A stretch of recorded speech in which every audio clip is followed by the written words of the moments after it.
Party went great yesterday, Did didn't it? it? Did you go down? No, I didn't go down, but I seen that God, the girls did good when it was raining. Everybody did good. But sure, listen, it's warm rain. I know that sounds stupid. But it's wet.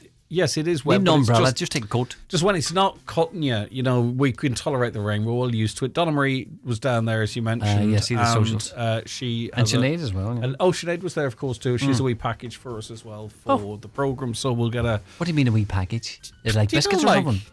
Chatting to people, chatting to Daniel and Magella, I think, and sort of getting it all together. For is that on today then? It is on today, yeah. In fact, she's working on it at the moment, so looking forward to that. Oh, that'll be good. Yeah, so listen, hey. How many was down there yesterday, do you think? No, nothing about it. I'm waiting for the package. It would be lovely to see some aerial photographs. There's probably drone footage and stuff. Is there? No, but I'm only You sound like you should have gone down and covered it, Lee. Oh, well. No, I think the girls did a fabulous job of it. For the bits But they and didn't bobs bring the drone, and they didn't count how many people I know were a man there. has a drone. I'm looking at him here now.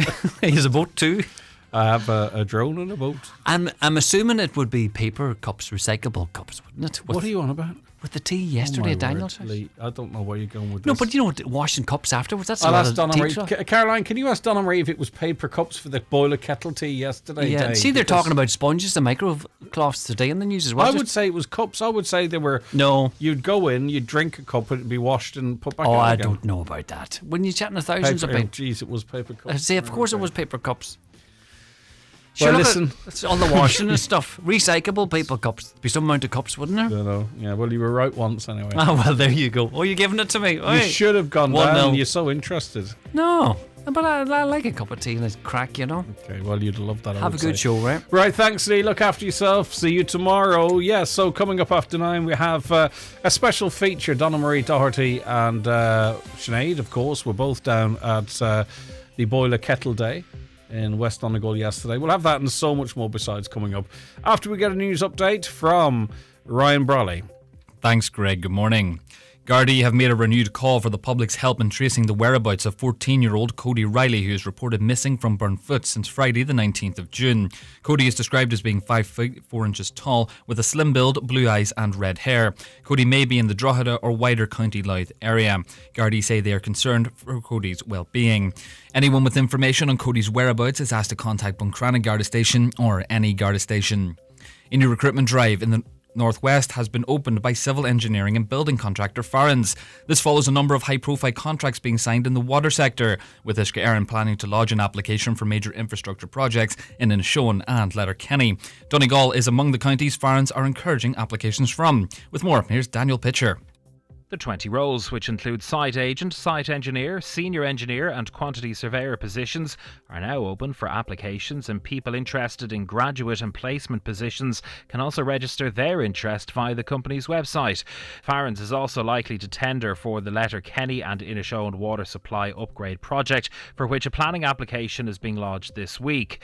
Uisce Éireann says the upgrade is designed to provide a more secure and sustainable drinking water supply for 29,000 homes and businesses across Letterkenny, Inishowen and surrounding areas by improving the resilience and reliability of local water supply. Subject to planning approval, the project will include the construction of a new treated water storage reservoir at Burt and Knocknamona and the installation of approximately 13 kilometres of new trunk water mains. The Court of Appeal has upheld the conviction of a former member of the Defence Forces who was found guilty of raping a fellow soldier. 30-year-old Keelan Mooney from Bloomfield Park in Derry was sentenced to 8.5 years in prison in January 2025. He was convicted of 3 counts of rape and 1 count of sexual assault. And the weather this morning will be cloudy with rain turning persistent or heavy for a time. This afternoon rain will clear to the south. Sunny spells and isolated showers will follow. Highest temperatures of 18 degrees with light west to southwest breezes. And that's all for the newsroom for now. We'll be back with news again at 10.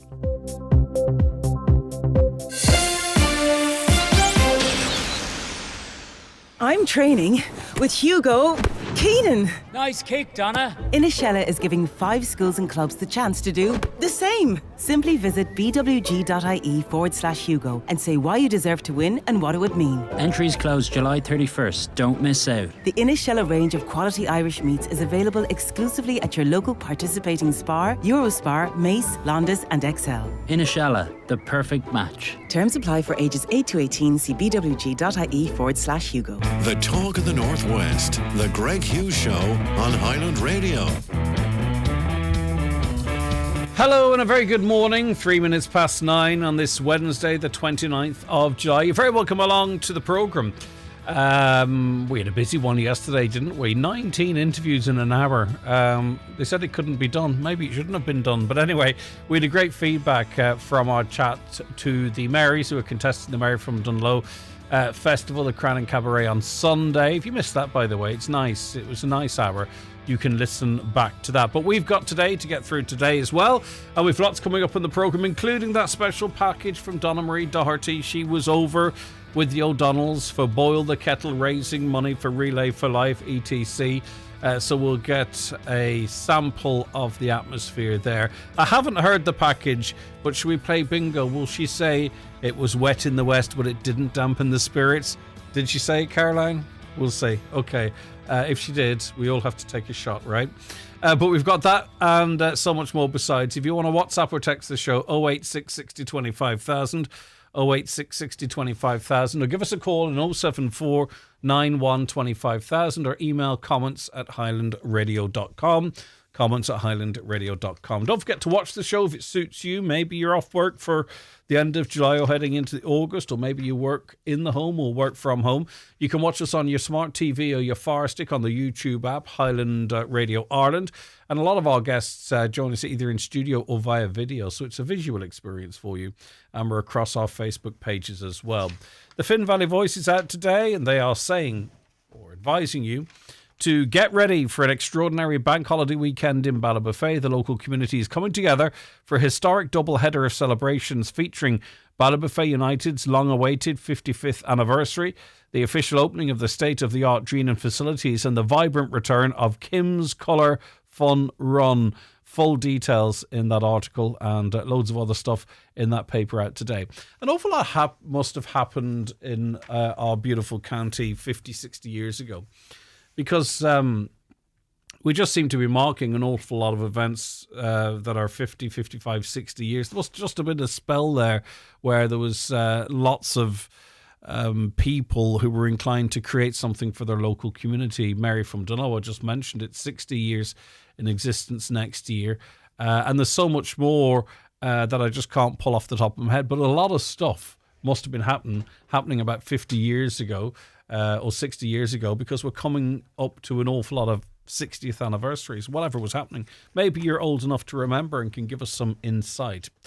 We'll start with the Irish Daily Star today, and this is a story of abuse, by the way. It'll only take a minute or so just to be conscious if there's any younger ears listening. I'm not going into any detail. But a man has been jailed for 12 years after subjecting 9 young victims to dozens of sexual crimes over a 17-year period.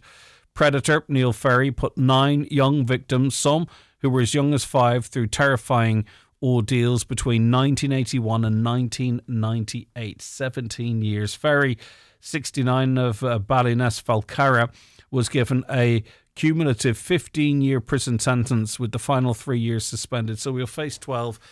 He's an older man, but I don't know, what kind of a message does that send out there?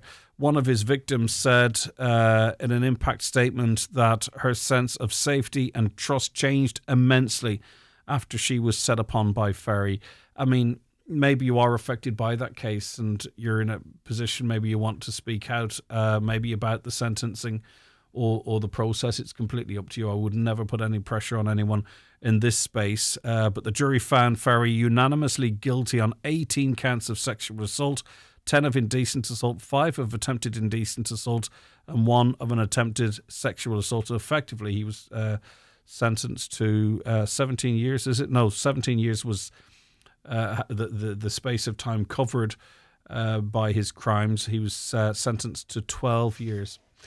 086 60 25,000 is the WhatsApp and text number. We get these stories seemingly every single week, and a lot of them seem to slip under the radar, but that one certainly hasn't. If you want to give us a call, it's 07491 25,000. By 2030, do you remember, we'll all be driving electric cars. Our houses would be insulated and we'd be having heat pumps. It's 26 now, and I remember back in 22 talking about some of these targets, and I was thinking, and I was saying on the radio, seriously?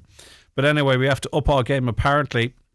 The Irish Times reports that heat pump installation needs to increase twofold joke. It has to increase 20-fold, and the pace of general home retrofits must at least double if targets to improve the energy efficiency of the country's buildings are to be met, the Climate Change Advisory Council has said. The council, the government's independent advisory body on climate, also called for swift decisions on rules to allow apartment dwellers and renters to use plug-in solar panels. In other countries, you can quite literally go into the likes of Lidl and Aldi and you can buy solar panels and plug them in, but we can't do that here. I'm not sure how effective they are, but that's how accessible they are. I'd imagine there's some resistance within the solar panel industry as well, not just because it might take work from them, but if you're getting people to adopt to solar panels and they're adopting to a cheaper, lesser product, it's probably or potentially counterintuitive. I don't know if anyone's in the industry and can talk to that, let me know. But the Climate Advisory Group also said that there must be a clear plan for phasing out oil and gas boilers for heating by 2040 as required under EU law. I think we can get there on that one because, you know, the cost of some of this stuff is moving people away from it automatically. But in terms of the heat pumps are the things that really generally are very good, but you have to have a very highly insulated home. Am I correct in saying that? Is that how they work most efficiently when your house is effectively sealed? If they're talking about a 20 times increase in heat pump installation and just a doubling of retrofits, that doesn't align. Maybe I'm wrong, but anyway, there you go. They are the climate people. They must know. I'm not sure what it's like in Donegal at the moment. I did see a stat that pointed to us having quite a few GPs above the national average, but we still from time to time get complaints about people not being able to access their GP. But even within the county, you kind of know where there are hot spots where it's difficult for people, and then there's other places whereby, you know, they can get an appointment with ease. But nationally, acute GP shortages in the commuter belt and in rural areas are leaving people waiting up to 2 weeks to see their doctors. Commuter areas are among the worst hit as they're dealing with large sudden influxes of people moving into new housing developments, the Irish College of General Practitioners has said. GP numbers have failed to keep up with the growing population and are falling far behind the World Health Organization's recommended level of 100 GPs for every 100,000 people. Data from the ICGP found Monaghan has the worst GP coverage of any county, with about 50 GPs per 100,000 people, followed by Roscommon, Kildare, Kilkenny and Meath with around 60 each. With 4,900 GPs registered at the start of this year, the national average for coverage is around 90 per 100,000 people, or 1 GP per 1,100 people. But I think, as I say, I'll get the stat. I heard the stat, but I don't want to misquote it. But I think Donegal is above some of those counties I mentioned there. The legal aid row is continuing between those in the legal industry and the Justice Minister. Well, in the Irish Daily Mail, it reports that the Justice Minister has announced changes to the new legal aid scheme that sparked solicitor strikes, but said the flat rate will remain. The Law Society of Ireland said criminal lawyers would consider Jim O'Callaghan's offer. On July 1st, Mr O'Callaghan implemented a flat fee of €520 for criminal legal aid in the district court rather than per appearance fees, which prompted industrial action. This has resulted in criminal cases being delayed. Solicitors had been given €240 for the first appearance and €60 on subsequent appearances.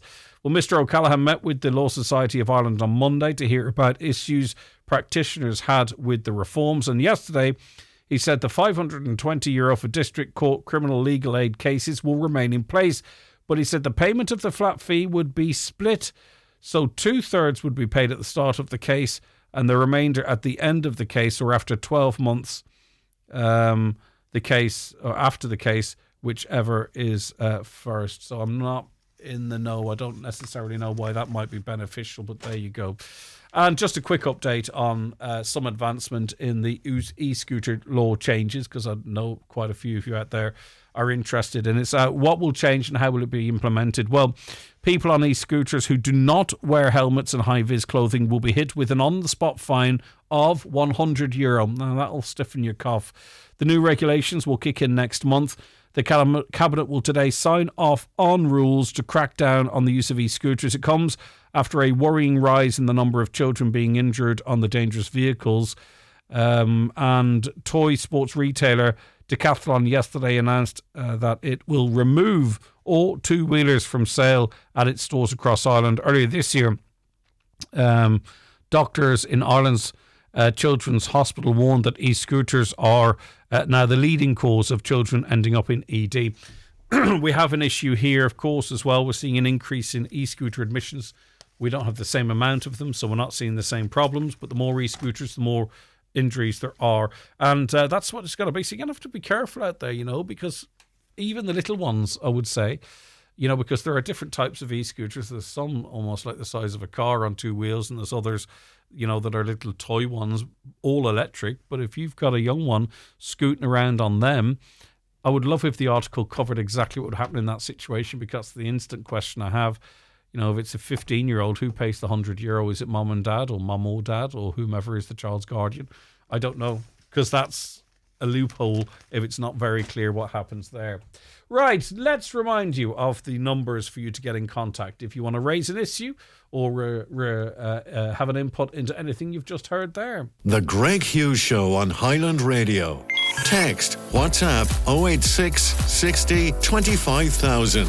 Call 074 91 25000 or email comments at highlandradio.com. Right, okay. We'll start off on a light note because Daniel and Magella, they were on with us last week plugging the Boil a Kettle event, and I looked at the weather forecast at that time, and I have to say it was looking somewhat favourable. As it turned out, it was a very wet one, and down there was Donna Marie Doherty. Did you enjoy it? I had an absolute blast. Yes, I saw you say that, and I can't figure out why you enjoyed it so much. It was just, everybody was in great form. Everybody was soaked, but everybody was having such good crack. There was music going. Everybody was just in such good form. You know what I mean? Like it didn't really matter that it was raining. Of course it didn't. No, and it never was going to matter. No, not at all. Of course. And what was the queues like? I know they were trying to move things, quite quickly and all that jazz. The queues they were like 6 people abreast. So they were, they were like 6 people abreast, and they went the whole way down the lane. Now there was a shuttle bus situation from Keju, and they were coming in and out. Now I was speaking to a man who was helping assist with the traffic, and he was saying that the queue just never got shorter. Yeah. So it did it was like a conveyor belt. So it was they were hoping to be finished up by 4, and it was nearly 8 o'clock. Wow. So it's a long day, isn't it? Yeah, it is. Brilliant. And we're going to hear it in the package though, but it wasn't all locals, obviously. No, I think the farthest away person I was speaking to was Scotland. There were people from Cork, a lot from Cork and Kerry actually. I met an awful lot of people from Cork and Kerry. Everywhere, a lot from over Antrim down direction. There was nearly every county accounted for in it. There were people who had gone to the Tees before, and whenever the chance came back up again to go to they haven't been running for quite some time. No, this is the first in my lifetime. Stay where you are, because I didn't fire the ad properly, right? So okay. I'm going to take the 9:15 ad, and then what we'll do is we'll set up and play the package. It's going to be interesting for our listeners. It's a lovely thing. Newspapers are kindly supplied by Cosgrove Centra, Mountaintop Letterkenny. Now with the new look Mountaintop Diner. Summer Sessions Letterkenny presents UB40 featuring Ali Campbell on Saturday 22nd of August, live at the Big Top Letterkenny. The original voice of UB40 and a full band. For the first time ever in the Northwest. Tickets and more info at summer-sessions.ie. Check out all other concerts for an action-packed August at Summer Sessions Letterkenny. The wait is over. Rituals Boutique is now open at Letterkenny Retail Park, across from Costa. Step inside to discover our Water Island experience, explore our finest scents and collections, and enjoy exclusive opening offers until August the 2nd, including 25% off our best-selling shower foams and a complimentary mini fragrance sticks gift when you spend €45. Rituals Boutique, Letterkenny Retail Park, your moment of luxury awaits. Does your car wow you? At McGinley Motors Letterkenny, Peugeot has included wow as standard across the electric and hybrid SUV range. The stylish Peugeot 2008, the award-winning 3008 and spacious 7-seater 5008. And now they're better value than ever, with up to €3,000 deposit contribution, competitive finance offers, a 5-year unlimited mileage warranty, a free 3-year EV service plan and a free home charger. Wow. But hurry, the offer only lasts until the 31st of July. Call into McGinley Motors Peugeot Letterkenny today and discover the Peugeot range for yourself. Terms and conditions apply. McDade Bro CVRT Test Centre Lurgy Brack Letterkenny is open 6 days a week, including Saturdays. From small vans to large trucks and buses, McDade Bros have all your CVRT testing needs covered. They also install and calibrate tachographs. Keep your vehicle safe, compliant and roadworthy. Book today by calling 074 9121 005 or online at mcdadebros.ie. McDade Bro CVRT Test Centre, proudly serving Donegal since 1972. Highland Radio Time Checks brought to you by EirGrid, the operator and developer of Ireland's electricity grid. EirGrid, powering up communities, powering up Ireland. The time is... The time now is 19 minutes past 9. A texter says, "Morning Greg, we had a fab day at Daniel's tea party. We were the care aged group in Ramelton. We all had a great day and we gave a donation of €1,000. There were 40 of them from Ramelton, and as I say, they had a fabulous day despite the weather. We got lovely photos. There was lots of food." Yeah, talk to me about the goodies, Donna Marie, because they're fantastic. There was scones, packets of, the good biscuits. Like the Sunday biscuits. Yeah. There was so many baked goods. Daniel was on about these buns that he had got at the Lennon Festival, that he enjoyed them so much then that they got those up. I think that was with the Purple Velvet. They did a bit of catering, so they did. There was treacle bread, you name it. And it was there, and the ladies that were in behind sorting the tea, they were flat out. So they were... And they put in the overtime, as you say, it was due to pack in at 4 and it ran till 8. I think the latest that we've heard is that 18,500 has been raised. Isn't it? It is, and like that's definitely not. And when they do work tirelessly, Daniel and Magella, there's just absolutely no doubt about that. Oh, absolutely not. No, and it really showed, because everybody had said that he took the time, and Magella did as well. They both took the time to stop and to have a chat, which is probably why it went on so long. But when you have people waiting that long, of course you're going to want to stop and have a wee chat. So we're going to listen to the package now. Looking forward to this. Thank you very much for that, Donna Marie. Thank you. You had fun anyway. I had a blast. You can give your money back for that day's work. It's not quite how it works. Listen, thanks so very much indeed. And also, we've got some lovely images as well if you want to watch as you listen. On a wet July afternoon, over 5,000 cups of tea were served in aid of Relay for Life at the home of Daniel and Magella O'Donnell. The revival of the iconic tea parties came back with people flocking from across Ireland and even cross-channel. It was all part of the Boil the Kettle for Relay initiative. First in the line was Eileen from Kildare, and she was no stranger to beating the queues. Well, we came up last night from Kildare, and we had all the meat supporters on part of the motorway coming up, so it was great crack coming up, and we left the hotel this morning and we were here at 9 o'clock. Have you ever been at any of Daniel's teas before? 27 years ago. I was first in the queue about 27 years ago. And did you ever think that he'd open up the doors again? No, I didn't. I thought when he retired 26 years ago, or whatever, 25 years ago, I thought that was it. But to have it back up today and to know it's for such a good cause, it was worthwhile coming the distance for it. Davy Cowan of Relay for Life's an organiser, and he came up with the Boil the Kettle initiative. Having such a good response across the campaign over the summer, he says it's fitting to finish up here in Meanban. It was an idea we had the start of the year when we were looking to come up with a fundraiser, and we developed it from there with the Boil the Kettle appeal, which meant people in their own homes and businesses and came together and raised funds for Relay for Life, and all culminating today with Daniel's event here in Meanbad.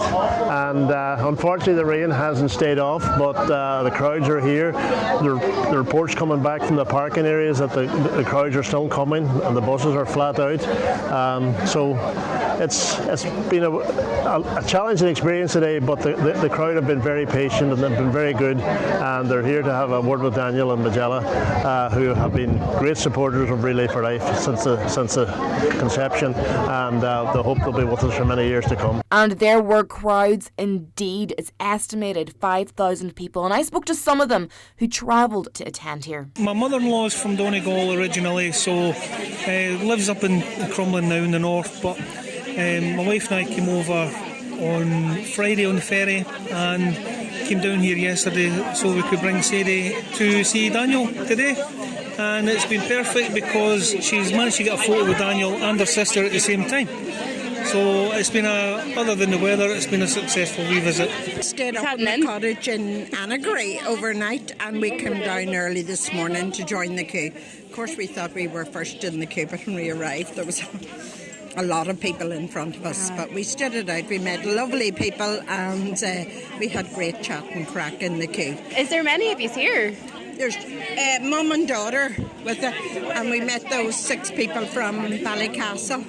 We met them in the queue, so we endured the wait together and had great crack, bit of singing, and we got chatting to Daniel and Magella both. They were very accommodating, both of them, and I'm sure it was a long wait for them in the rain, and I told him I was soaked. I didn't really want to hug. I didn't want to soak him up. He says, come on in here beside me. You'll be all right. And just then, I'll let you go enjoy the rest of your tea then. Had you been to any of the teas before? No, I've never been. They were away down at Crutch, was it? Kincashlet? No, we've never been to the teas before. And we just heard it coming up one day on the radio, and I thought that'd be something nice to do, because we usually go up to the Gaeltacht area in the summer, because the grandkids be up at the Irish College and Kalash there were places like that, so we always come up every summer. So we decided we'd come up this time for Daniel's tea party, and that's why we're here. I couldn't believe it. I left Sunny Malhead to come down here to Kincashla to meet Daniel because of my daughter. But it's great to be here. It's great atmosphere. I've met best friends from Dublin. We're all under the one umbrella, but it's great. That last voice many of you will know is Councillor Ali Farn. In Donegal, there's an esteemed sense of pulling together in times of need, and the next 2 ladies you'll hear from speak to that every day. Maggie McDade Piper regularly fundraises for local causes, and Geraldine Mullen, who suffered the loss of her family in a road traffic collision at Quigley's Point, say the support for events like this is so important. Not too bad now, sure. Irish weather, 4 seasons in one day, so Daniel's worth it. Now, you're no stranger to organising big events like this here, and the support is what means everything. Well, Relay for Life be very close to my heart. I'm an oncology nurse in the hospital, so the invaluable work that Relay for Life does for all the cancer patients and their families in Donegal. So only too delighted to come and get the cup of tea today with Daniel and Magella and support such a good cause. Did a skydive a few years ago, Donna, for TJ's Wish to Walk.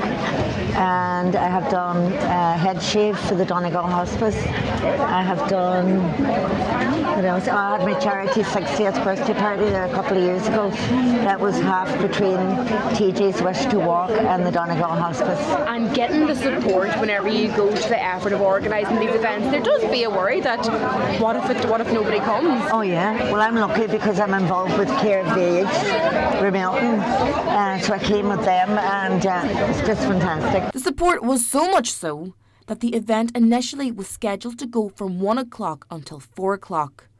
But it was 20 to 8 whenever they seen off their last guest.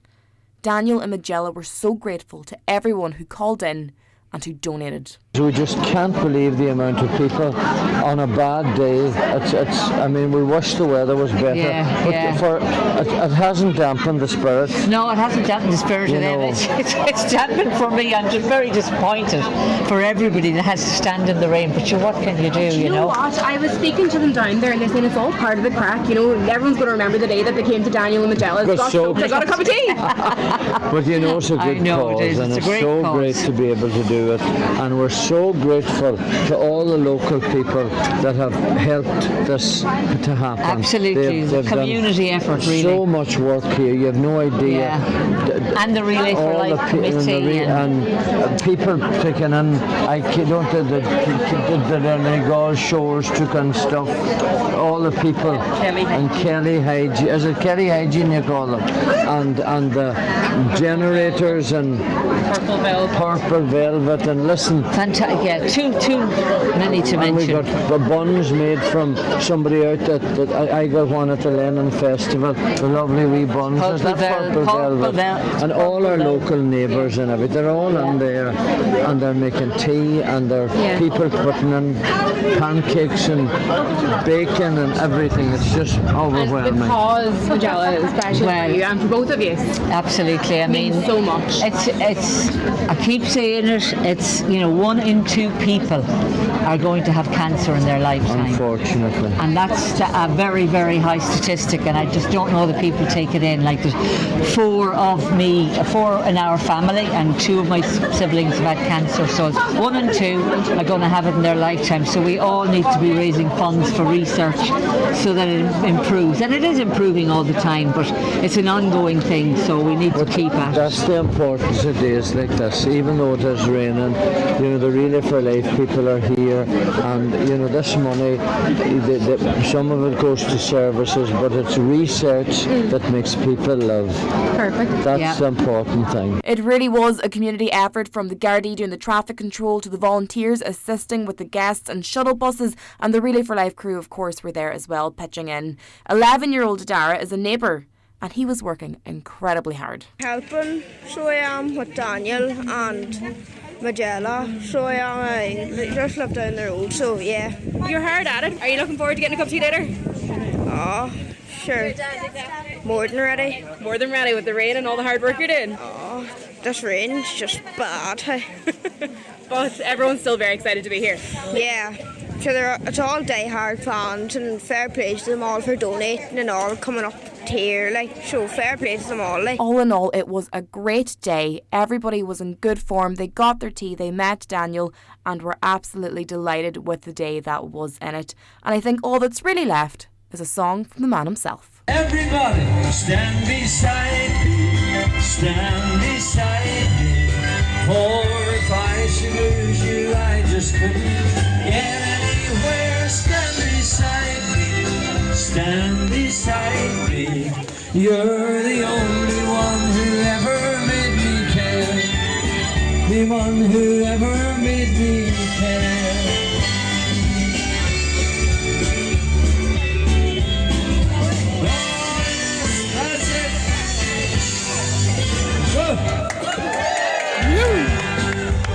Brilliant stuff. Well done, Donna Marie. Brilliant package again, and some brilliant visuals that those of you watching the programme will have been able to see. So much fun and happiness, and Daniel walking through the crowd singing in the rain. But as all you could see was happy, happy faces, and that's what it's all about. 5,000 cups of tea were served at the home of Daniel and Magella.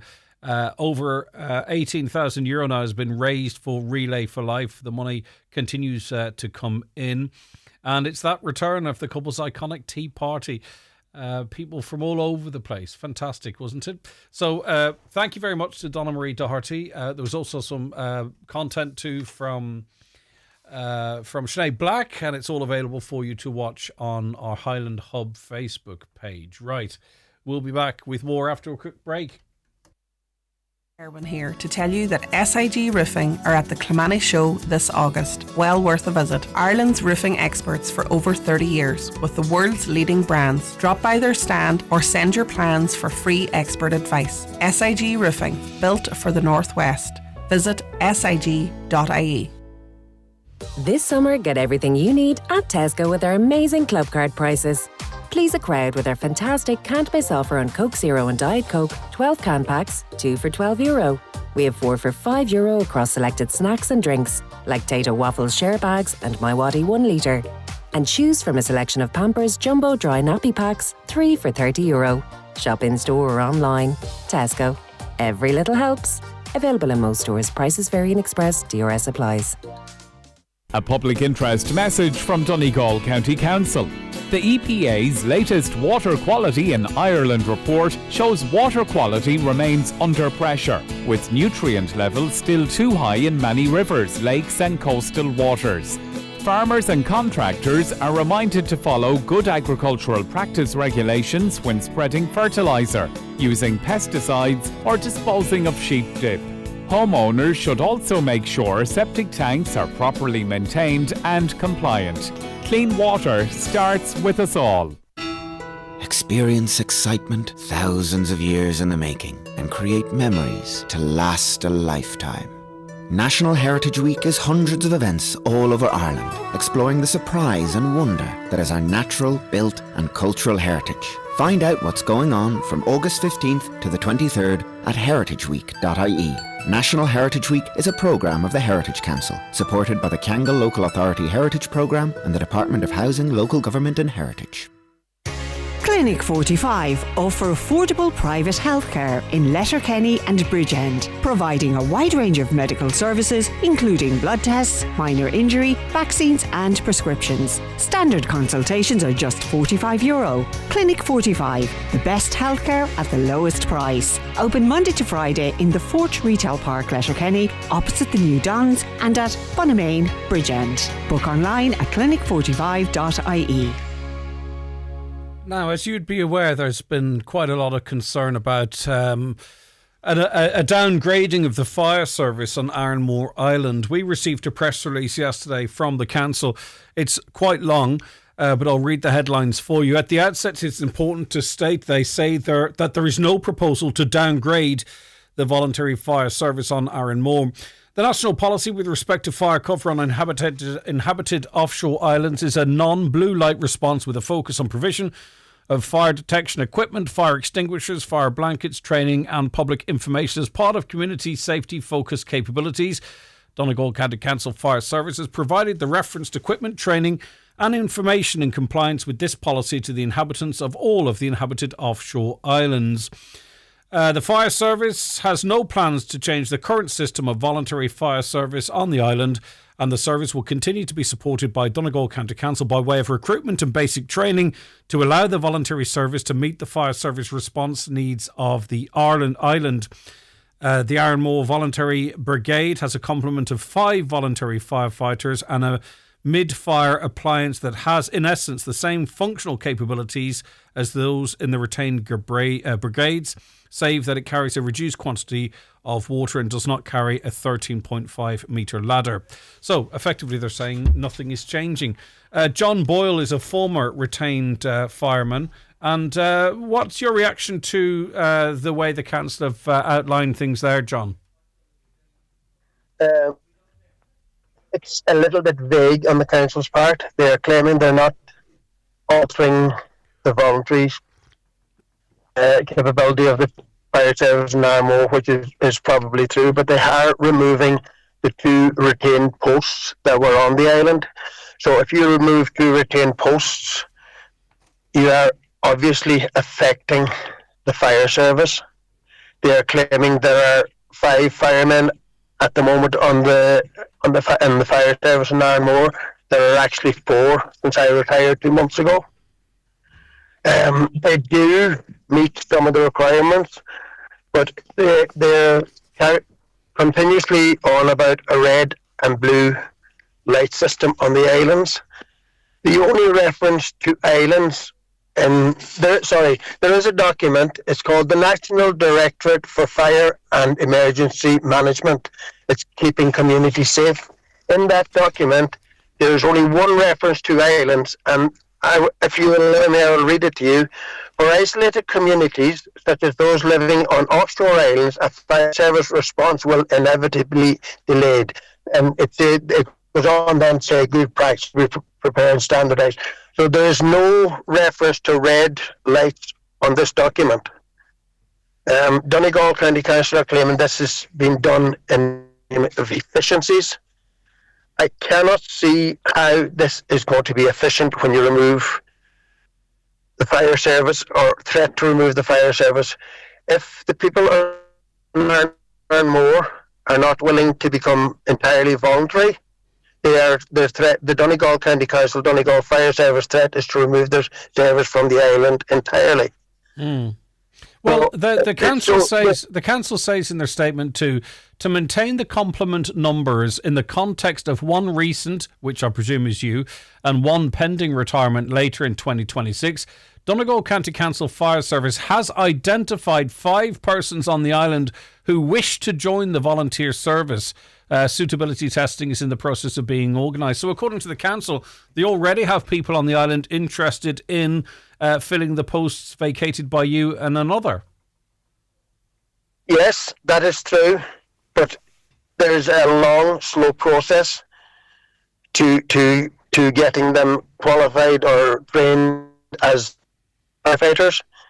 There are assessments to be done, there are medicals to be done, and then there's training to be done. That training takes probably in its entirety about 2 years. Now, if they had planned this correctly, they would have had people in place for my retirement and the other firefighters' retirement instead of leaving it beyond the last minute. We are already down to 4 firefighters on the island. 1 is retained, 3 are voluntary. So that's 4 firefighters, and it's going to be 6 to 12 months before anybody comes online. And the point I made on the programme last week when we were covering this earlier, the ideal situation would be that you'd have 2 retained, 4 or 5 volunteers, and they'd sit on their hands for forever. The reason you put in place a fire service is for that one occasion, and we hope it's never, whereby there is an emergency and they are there and ready to go and to save lives and property. Yeah, we had, I think, and I stand to be corrected, 6 or 7 call-outs last year. It takes us, most of our fires are got to within 10 to 15 minutes. So that fire is extinguished. It doesn't get a chance to develop, and it's extinguished fairly quick on the island. If the fire service is removed from Ironmore or downgraded on Ironmore, there's no guarantee that Dunlow or whoever is brought in to Dunlow Fire Service, or whoever is brought in to cover us, are going to be here within an hour. You let a fire burn for an hour. If it's, God forbid, in a home, you're not going to have much left after an hour. In the press release, the council don't actually really reference the fact that the island is losing 2 paid positions. The outset, they say quite literally, and they say at the outset, it's important to state that there is no proposal to downgrade the voluntary fire service. I don't really see reference. I don't see any reference to the fact that 2 paid positions are being removed, and that is the case. Have they been lost, or will they be lost as far as we're aware, John? I have no idea. We have formed a community group to fight this. At the moment, my position has not been filled. We have 1 person paid, and the council are saying they're not going to replace the other firefighter. So therefore, we're going to have a fire service that, according to Donegal County Council, are going to be voluntary. I don't think Donegal County Council have thought this through. There's an awful lot of responsibility involved in the fire service. Who's going to take command of incidents? Who is command men? Who's going to tell people, or tell men to go in, firefighters to go into a burning building, or what to do in event of a gorse fire? There's no command structure going to be there. Donegal County Council are very vague. They are beating on about voluntary. The people in Ironmore do more than enough on a voluntary basis. We keep the whole of the west coast of Ireland, or of Donegal, as safe as we possibly can through volunteering for the RNLI. Do we really have to volunteer for every single thing? We have bills to pay on Ironmore Island. Voluntary doesn't pay them. We do our best, but voluntary doesn't pay them. There are no voluntary firemen on the mainland. Would Donegal County Council like to make the entire county on a voluntary basis? Would they be happy? Would people on the mainland be happy with that sort of service? I doubt it very much. I would go as far as to say as I would think there may well be some sort of discrimination by Donegal County Council towards the firefighters and the people of Ironmore that's not there for firefighters and people on the mainland. Okay, we'll seek further details from Donegal County Council in relation to this. As far as you are aware, I presume you were a retained fire person, a firefighter, and your position is not going to be replaced then effectively. You're going to be replaced, in inverted commas, by a volunteer, whenever that might be. We don't know because of the extensive training. Is there any tension on the island that people are putting themselves forward to be volunteer firefighters while there is a campaign to retain retained firefighters? I'm not trying to stir up, John, but it's not a massive community either, right? So is there any tension in relation to this? There is none. There is none. There are people that have put their name forward, but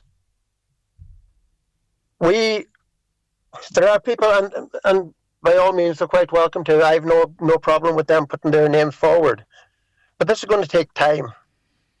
And in fairness, Donegal County Council have taken advantage of a volunteer ethos in Ironmore. And it's just bit by bit taking more and more and more. I think it's coming to a stage now where the people of Ironmore are going to have to stand up and are standing up to Donegal County Council, and they're going to pay all the members, all the people that become firefighters. We need to have parity with those on the mainland. It's just ridiculous at the minute. Yeah, you make an amazing point there in relation to the RNLI out of Ironmore, keeping the west of the county safe. God knows how many lives they've saved in a voluntary capacity over the years and continue to do so. John, listen, thank you very much for helping us understand that a little bit better. It's always good to speak to someone on the ground, and I really do appreciate it. John Boyle, recently retired, retained fireman. Looks like they're not going to replace him. There are people prepared to volunteer, but he makes the point, someone needs to be in charge. Someone needs to be on the books because the buck has to stop with someone. So it's a pretty decent argument. What do you think? I think really it's time, if it hasn't been elevated already, to be elevated above the council, because the council seems to have their position there. So it'd be interesting to see what those perhaps higher up have to say about the whole situation. Time is running out to be in with a chance of winning €250,000 with Donegal GAA. Tickets are just €20 and are now available online at winwithdonegalgaa.com from your local GAA club or at selected retail outlets, including Vodafone stores in Buncrana, Letterkenny Shopping Centre, Donegal Town, Dunlow, Ballybuffet in Sligo, Divers Centre in Ardra, and McKenna's Eurospar in Moville. Win with Donegal GAA on August 24th. Agricultural show entries are now being taken for the Clonmany Agricultural Show. There's competitions in sheep, cattle, pony and horse, poultry, home industry, adult and children's sections, sheep shearing and show jumping sections, and sheepdog trials. Entries close the 24th of July. You can enter online at clonmanyshow.com or by entry form to the Secretary. Forms available at locations near you. Contact Clonmany Agricultural Show at gmail.com. The Clonmany Agricultural Show is a 2-day show this year, 4th and 5th of August, packed full of events for everyone. The summer sale has been extended at Easy Living Furniture. There's still time to refresh your home with everything reduced across the store. Enjoy fantastic savings on everything from beds and mattresses to sofas, dining furniture, bedroom collections and more. Whether you're updating one room or your entire home, now is the perfect time to save. Shop this bank holiday weekend at Easy Living Furniture, Crescent Link Retail Park, Derry, Londonderry. The Mary from Dunlow International Arts Festival is in full swing. Join Greg Hughes live this Friday from 9 a.m. to 11 a.m. from Sweeney's Hotel Dunlow. Call in, soak up the festival atmosphere and enjoy Sweeney's great breakfast menu while you're there. Expect special guests, live music and plenty of festival chat. For the full festival programme, visit maryfromdunlow.ie. Highland Radio weather updates with McElhinney's. Further reductions now on in our summer sale with up to 50% off your favourite brands across our departments. Visit us in store or shop the summer sale online at mcelhinneys.com. So it is damp to begin with, but we will see some sunny spells breaking through a little later on. Winds light to moderate, temperatures in the high teens. Now, if you watch the news, you see what's happening in Ukraine with the Russian bombs there, the state of the sky, unbelievable in terms of, particles and pollutants and what have you. And in Russia as well, particularly it seems to be with the targeting of these Russian Amazon facilities, this dense black smoke covering entire swathes of the country visible from space. Go to Spain, wildfires continue there. The heat wave, which has just begun again, exacerbating the problem of smog and air quality.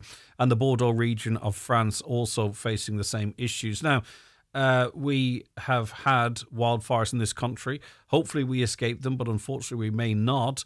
And I suppose really we look at the damage and the impact it has on the wildlife and the ground, and the conversations about the threat to property here often. But I mean, it is having an impact on the quality of air that we breathe as well. Dr. Ciara Steele's GP, a member of Clean Air Advocacy Ireland. Ciara, thanks so much for joining us as always. Good to see you. Good morning, Greg, and congratulations to you as well. Thank you very much indeed. I do appreciate that, Ciara. Yeah. So I wonder, but our defence against the air is close the windows, right? And in some places that's fine, and in others it's completely ineffective. What's your observations looking on and the impact this air will have on the people it's affecting currently?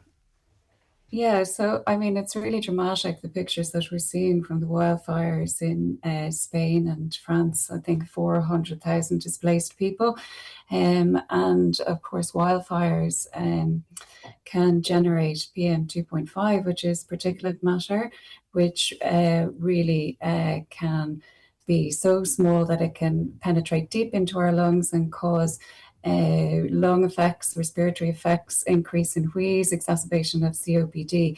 But those particles can linger for quite a long time, and it's underappreciated the cardiovascular effects and impacts that can have acutely and as well as long term. So we're learning more and more as time goes by about air pollution, the effects it has on our health, not just the environment.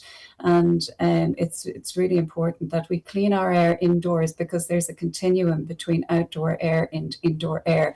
And of course, climate change is exacerbating the number of wildfires that we're having abroad in very hot conditions, but also here in Ireland.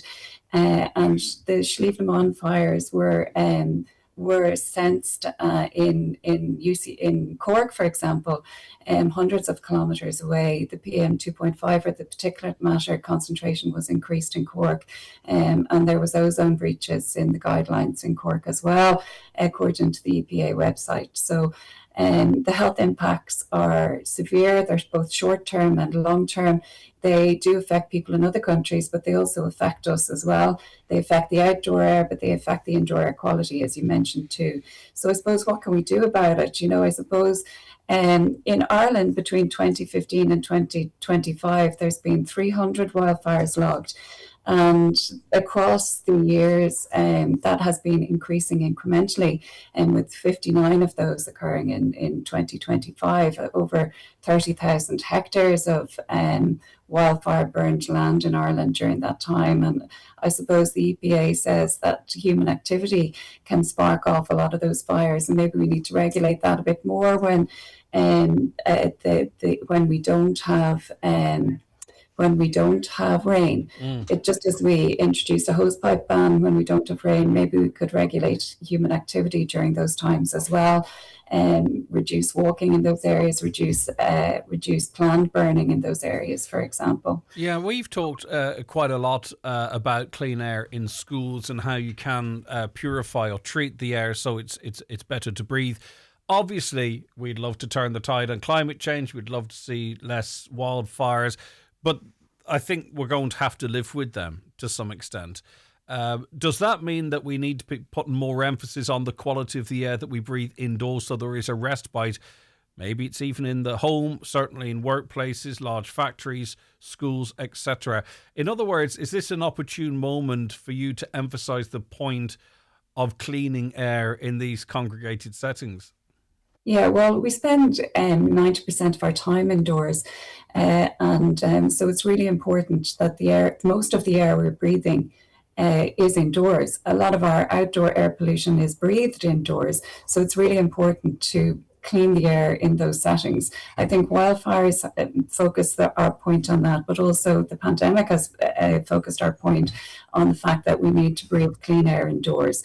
So high density, high occupancy settings can impact the health of more people altogether at once. HEPA filters and mechanical ventilation can clean the air that we breathe so that we can be assured that we're having healthy air. We can monitor the air. So the wildfires make poor air quality visible, but the point that we want to drive across is that there's a lot of components of air, both outdoors and indoors, that can impact health. And once we regulate monitoring and mandate monitoring within those settings, we can see that temperature, humidity, ozone, PM2.5, volatile organic compounds can be measured within the air. And that once we see that they're breaching the WHO guidelines, then we can actually do something to regulate that. So increasing ventilation and increasing filtration can bring those effects down and can reduce the health impacts. We're not seeing the health impacts because we don't know that it's there. But once we know that it's there, we can change what we're breathing. Yes, but it's difficult to get the message across. If you tell me, that if I put my fingers in a doorway and the door closes, it hurts my fingers, and that'll happen once because I can look at my fingers and I can feel the sensation and the pain, and I'll not do that again. I think it's always difficult to articulate something that is invisible. And, if you are feeling the impacts of it 15 years down the line, you probably still wouldn't be convinced it was not heeding the advice of Dr. Ciara Steele that found you in that position, if you know what I mean. But with certainty, as much certainty as if I put my hands in a door and close it, I'll hurt my fingers, that breathing bad air will likely create problems for you down the line. I think tragically there's been some tragic evidence of that.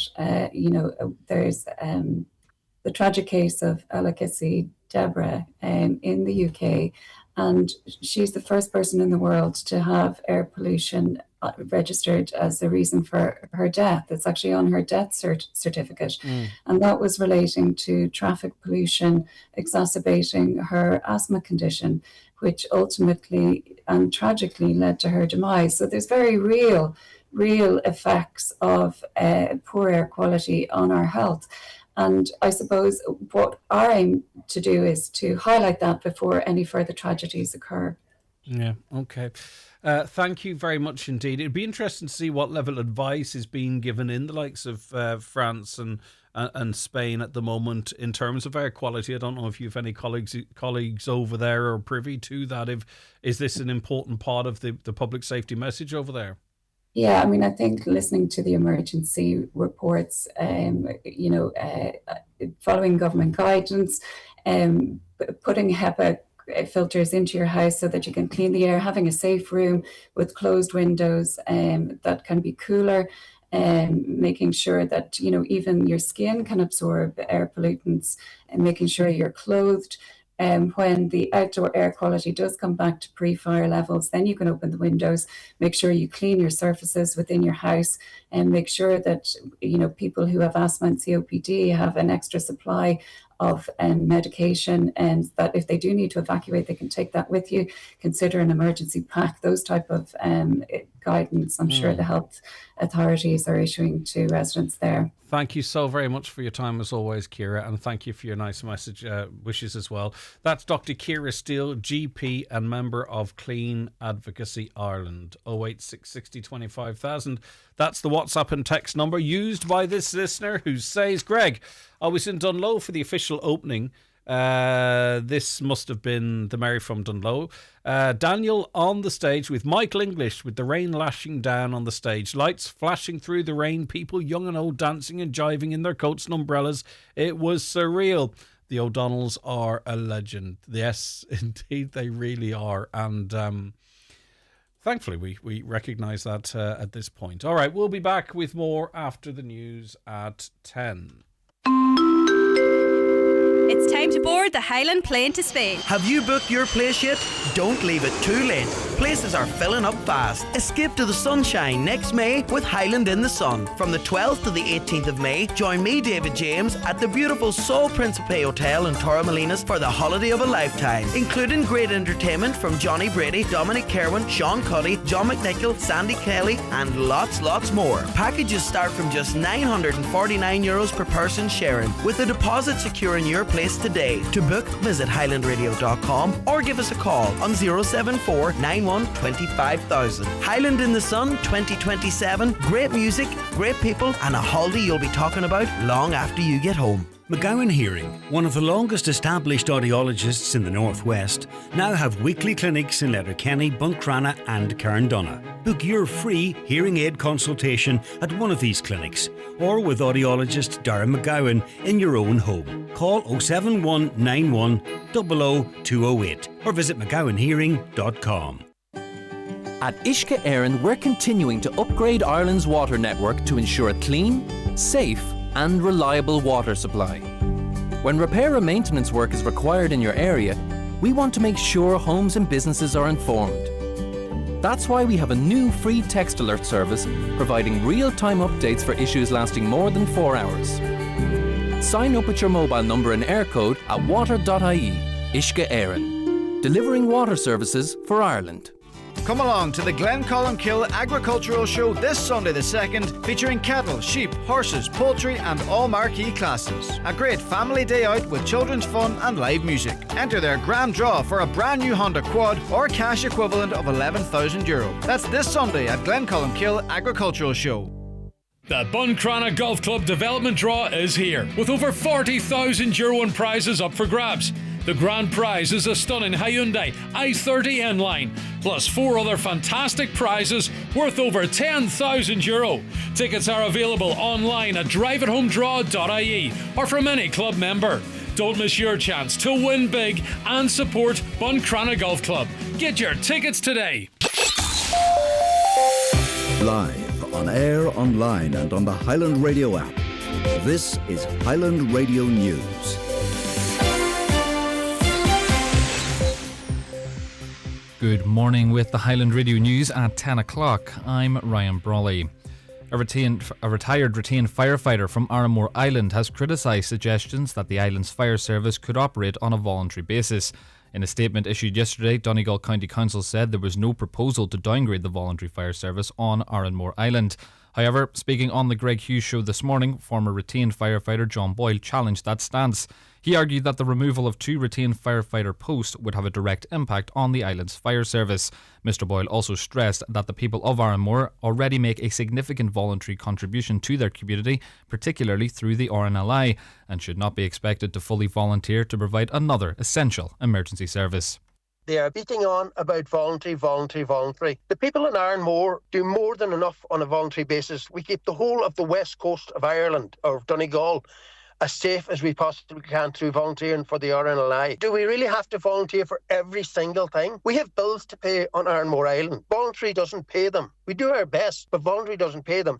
There are no voluntary firemen on the mainland. Would Donegal County Council make the entire county on a voluntary basis? Would they be happy? Would people on the mainland be happy with that sort of service? Gardaí have made a renewed call for the public's help in tracing the whereabouts of 14-year-old Cody Riley, who is reported missing from Burnfoot since Friday the 19th of June. Cody is described as being 5 feet 4 inches tall with a slim build, blue eyes and red hair. Cody may be in the Drogheda or wider County Louth area. Gardaí say they are concerned about Cody's well-being. Anyone with information on Cody's whereabouts is asked to contact Buncrana Garda Station or any Garda Station. Civil engineering and building contractor Farrens has launched a new recruitment drive across the northwest. The move follows the awarding of a number of major contracts in the water sector, with Uisce Éireann preparing to submit planning applications for significant infrastructure projects in Letterkenny and Inishowen. Donegal is among the counties where Farrens is encouraging people to apply for the new roles. Daniel Pitcher has more. The 20 roles, which include site agent, site engineer, senior engineer and quantity surveyor positions, are now open for applications, and people interested in graduate and placement positions can also register their interest via the company's website. Farran's is also likely to tender for the Letterkenny and Inishowen water supply upgrade project, for which a planning application is being lodged this week. Uisce Éireann says the upgrade is designed to provide a more secure and sustainable drinking water supply for 29,000 homes and businesses across Letterkenny, Inishowen and surrounding areas by improving the resilience and reliability of local water supply. Subject to planning approval, the project will include the construction of a new treated water storage reservoir at Burt and Knocknamona and the installation of approximately 13 kilometres of new trunk water mains. Donegal County Council did not complete any new build social homes during the first quarter of the year. New figures published today by the Department of Housing show 714 social homes were delivered nationwide through a range of construction and delivery methods during the first 3 months of this year. Donegal County Council has a target of delivering 174 new build social homes by the end of this year. The department says housing delivery should be assessed over a full year, however, given the nature of the construction cycle. It's claimed there's chaos again this summer for families waiting to hear if they have a school bus place for the new term. Sinn Féin says children across the country are facing repeated uncertainty with the school transport scheme. In recent years, parents have been left wondering if their child will have a seat on the bus, if routes will have enough capacity, or whether they'll have to rearrange work and family life. Sinn Féin's Rural Affairs spokesperson Conor McGuinness says it's not fair. This is an annual set of chaos, effectively, and this year is no different. And I've been inundated, my office has been inundated with parents who, as you put it, are scrambling, are frantic, are extremely worried and anxious about how they're going to get their children to school come September. And doubtless that is replicated right across the state. More than 527,000 passengers are expected to pass through Dublin Airport this weekend. DAA is preparing for some of the busiest days of the year this August bank holiday. Sunday is expected to see the highest number of people departing and arriving. But business journalist Susan Hayes-Culleton says there'll be crowds every day. 134,000 on Friday, 129,000 on Saturday. 136,000 passengers are forecast to pass through the airport on Sunday. They are saying make sure and leave plenty of time, but just remember you don't have to take your liquids out and you can bring more than ever before. And the weather this morning will be cloudy with the rain turning persistent or heavy for a time. This afternoon, rain will clear to the south. Sunny spells and isolated showers will follow. Highest temperatures of 18 degrees with light west to southwest breezes. And that's all for the newsroom for now. We'll be back with the news headlines at 11 o'clock.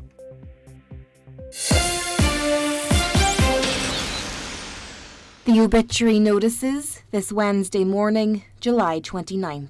The death has occurred of Mary Doherty, née Conroy of Gortnabraj, Carrigart, formerly of Belmullet, County Mayo and Glasgow. Remains reposing at her home in Upper Gortnabraj today from 12 noon. Family time after the rosary at 9. Shuttle bus running from St John the Baptist car park between 5 and 9. Funeral leaving her home on Friday for Requiem Mass in St John the Baptist at 2 o'clock. Burial afterwards in the adjoining cemetery. The death has taken place of Charlie Harley, Ireland's Burton Port. His remains will repose in McGlynn's funeral home Dunlow today from 3 o'clock, with rosary at 8. And tomorrow from 12 until removal at 3 to his home in Ireland's. Funeral Mass on Friday in St Columba's Church Acres, Burton Port at 11 o'clock with interment in Belcritch Cemetery. Family flowers only please, with donations in lieu to Dunlow Community Hospital, care of McGlynn Funeral Directors or any family member. The death has occurred of Charlie McLaughlin Closha, 25 Morston Crescent, Renfrew, Scotland and Drumcarbet, Malin. Charlie's remains will repose at his house in Drumcarbet, Malin today from 4 o'clock. Removal from there on Friday morning at 10:30, going to St Patrick's Church, Clay for 11 o'clock Requiem Mass, followed by removal to Scotland for burial in St Conville Cemetery at a later date.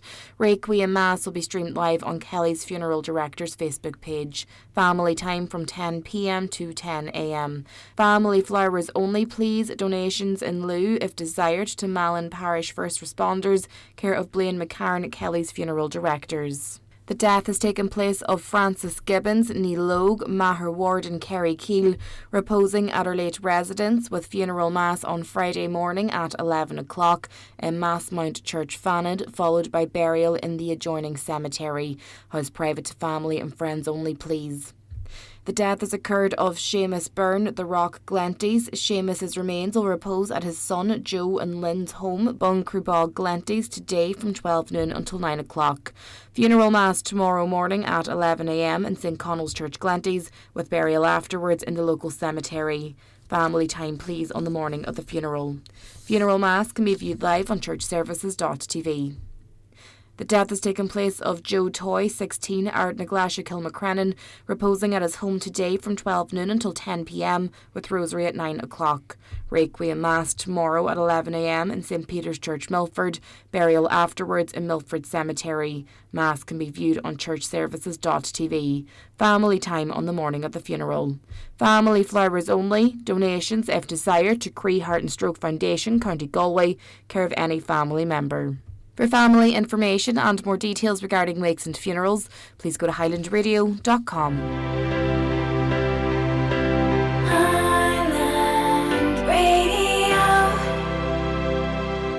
Okay, Aldi have an announcement that you may want to be sitting down for. I'll give you a second. Comfortable?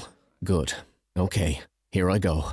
Aldi's famously low prices have just been beaten by Aldi. It's grand. Panic over, everyone. Yep, hundreds of products now even lower than before, meaning you could save up to 20% on your weekly shop, dropping low prices even lower. It's not complicated. At Aldi, visit aldi.ie/price drop for more information. You're very welcome back to the programme, and we're joined on it now by Independent Councillor Declan Meehan. Good morning, Declan. Good morning, Greg. Thank you so much for joining us. And it's to give us an update, and it's great to see a positive news update in relation to progress on the surgical hub. You know, sometimes I presume that everyone knows exactly what we're talking about, and it was such a high-profile story. But just tell us, and it was through a massive public and political campaign, what has been secured and what are we working towards and what impact is it expected to have? Yeah, look, I suppose most of your listeners will remember, not least because of the coverage that Highland gave it at the time. Last year, we had got wind that the HSE had recommended for a surgical hub for the Northwest to be located at Sligo University Hospital. That brought about a campaign by GPs and hospital doctors to push for a surgical hub in Letterkenny University Hospital. That campaign was ultimately successful. You might remember it was the day after the All-Ireland final when it was announced by the Minister for Health in Letterkenny. So that surgical hub will provide for 2 operating theatres which are protected from surge capacity at Letterkenny University Hospital, which basically means, and unfortunately what happens currently is routine and elective day surgeries are routinely cancelled when the hospital is at increased capacity and when it's very busy. So a surgical hub actually prevents that. It's protected from surge capacity, and it means that regardless of what's going on in the main hospital, surgeries can continue. So the update that we got yesterday was confirmation from the HSE and the Minister for Health that a design team had been appointed in order to take the concept now of the surgical hub through the detailed design process with a view to lodging a planning application in the first half of next year. So it is moving exactly how you might anticipate it to move. And before we talk about what that means, you know, when we heard from Mr. Michael Sugru, amongst others, this wasn't just necessarily about making the hospital, you know, function better and provide better services. This was about the very future of the hospital and its status as, you know, the main hospital well invested into in Donegal. There was also issues about recruitment and retention, and I was told off the record, so to speak, that already, you know, there are signs that people are coming to work in Letterkenny because they see what the future holds. So maybe recruitment, you know, we can compete better in terms of recruitment with other hospitals elsewhere because of, you know, it'll be a better place to work, but more opportunities. Yeah, absolutely. This was very much tied into the future of Letterkenny University Hospital because if you constantly have surgeries being cancelled, you find it very difficult to recruit surgeons to work in that hospital because, nobody wants to be sitting twiddling their thumbs. Surgeons want to operate.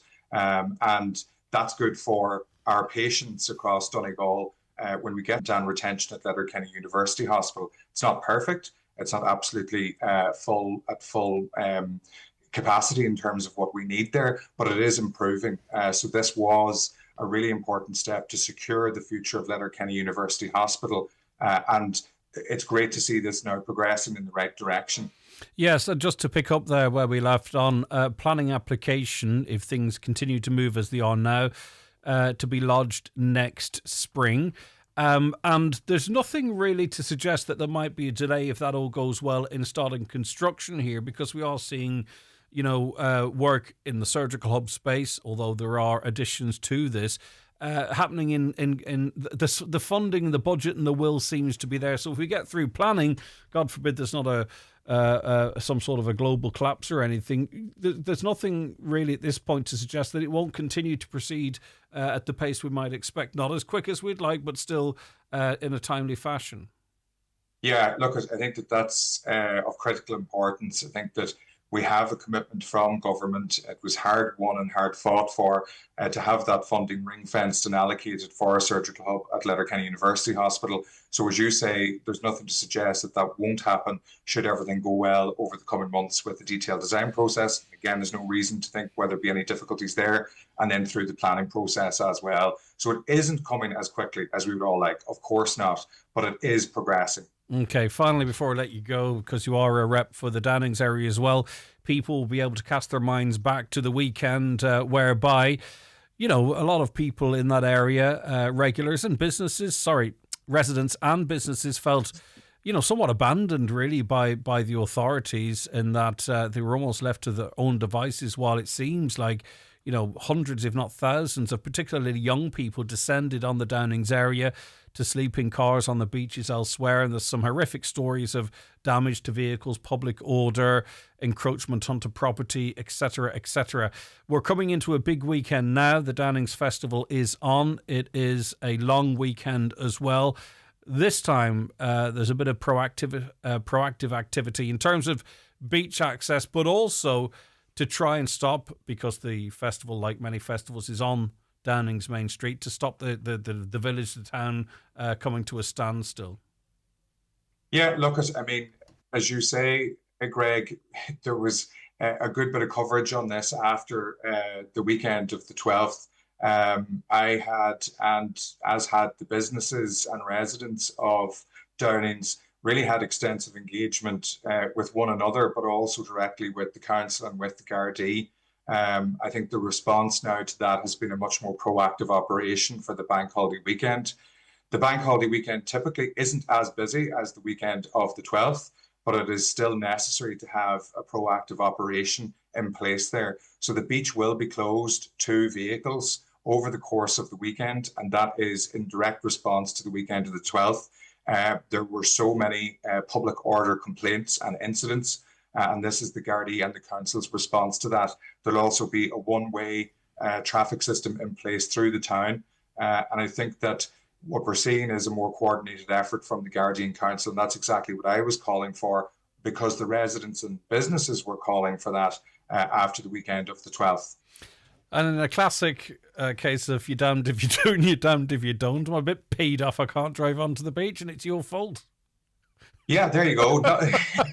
And I'm sure, look, there will be plenty of people complaining that they can't get onto the beach. But I think in the interest of public order and the interest of safety, it's the right move for this weekend. We need to see how it goes. I will just say as well that efforts are ongoing in the community amongst the businesses and the community groups to try and secure additional parking from a landowner there. I hope that comes to fruition, because that will really play an integral part in making this whole operation work over the coming weekend. Okay, thanks for your time. That's Councillor Declan Meehan there, touching on a couple of subjects for us. You'll also be able to hear more from, just it's a coincidence of timing, Councillor Meehan and his husband, Pádraig. Pádraig also was very influential in progressing the surgical hub. But I sat down with him recently for an episode of the Greg Hughes podcast, And it's an interesting chat about, life in the public eye. I suppose life as a same-sex couple in Donegal in Ireland. And it's quite encouraging, really, their view of that. We have progressed a great deal. But also, too, there's a bit in there about, the reality of being in the public eye and on social media. And just really learning a little bit more about them, which is what the podcast is all about. And we've got 30 plus episodes available for you to listen to whenever you like, and we've got a loyal following, and we really do appreciate that. I can tell you last week's episode, hugely popular, Mary Coughlin, learning more a little bit about her. I challenge politicians and people on this program all of the time on various issues because it's a current affairs show. The podcast is a different setting where we get to learn a little bit more about the person themselves, and Mary Coughlin, as I said to her during the podcast, she's got tough exterior, but like so many of us, has endured, an awful lot of loss in her life, thrusting her into the public eye. It probably was to come anyway, but perhaps it came before she anticipated. Her life as, the second most powerful politician in the country, and also now her role within and the head of GEA. So that's the Mary Coughlin podcast. That's available for you on our website, or just search the Greg Hughes podcast, and they are available wherever you listen to your podcast. And we switch it up because on Friday we have the legend that is Maireadnaí Mooney. She was in studio with us talking about her career, talking about her life as a musician, her life as a mum, talking about how they're incredibly popular in places like Japan. Beautiful stories of the front row of a concert in Japan as she sang Ascuelga, and people in the front able to sing along or just sitting in absolute silence in wonder at this music, and what the plans are for the future. That's a lovely chat. I really did enjoy that. That's Maireadnaí Mooney on the Greg Hughes podcast, coming up on Friday at 11 a.m. We'll have a preview for that. Will we bring the preview for that forward till tomorrow, Caroline? I think we possibly will, because we're in Dunlow on Friday. Now, we are broadcasting from Sweeney's Hotel on Main Street, Dunlow. It's part of the Merry from Dunlow Festival, between 9 and 11 on Friday. And we've got lots of people to talk to, and we're going to just chill out. It's just going to be talking and music. That's all you're going to get from me on Friday, just chat and music. We've got fantastic live music for you, and some great guests lined up already. You can come along, by the way, just sit around and see a live show in the workings, and also listen to some brilliant live music. So that's on Friday between 9 and 11, the Greg Hughes Show on the road down from Sweeney's Hotel on Main Street in Dunlow, part of the Merry from Dunlow Festival.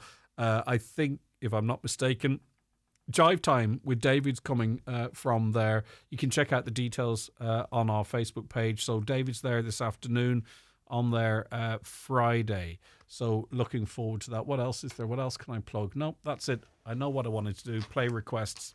Cathal Buchanan in Newtown, Cunningham. Happy birthday today from your brothers. Jimmy O'Donnell in Kirkstand, Letterkenny. 70 today. Hope you have a great birthday from the Saturday Morning Breakfast Club crew. Fantastic. And one final mention. Coming up between now and 11, Paul McLaughlin, our gardener, is taking your questions. That's coming up around 10:45. So if you've any questions about your garden, I'm interested to find out now. I've had amazing, and I say so myself because I actually did get them from McLaughlin's. Paul did them up for me. Amazing flower boxes. Absolutely stunning. These things just exploded out of the box. They're just not quite as fulsome as they are now. So what do I need to do to try and sort of maybe get the end of the summer out of them? Will they rebud? All that kind of stuff. So it's not just about if you've got a big fancy garden. Maybe you've got a little sunroom, a little balcony. You want to do something with it like that. Maybe you want to grow some veggies with the kids. Whatever you want to do. Anything to do with getting your fingers green in whatever space you have.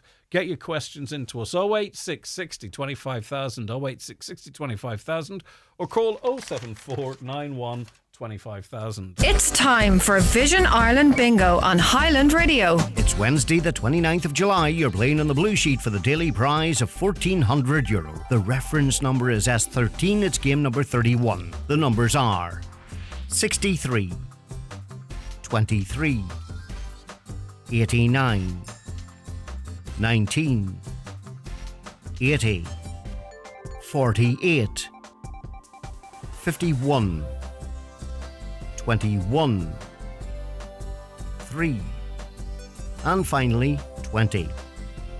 Phone your claim to 9104833 before midnight, leaving your name, contact number and the name of the shop where you purchased your book, and we'll call you back the next working day. Get all your Vision Ireland bingo information at highlandradio.com.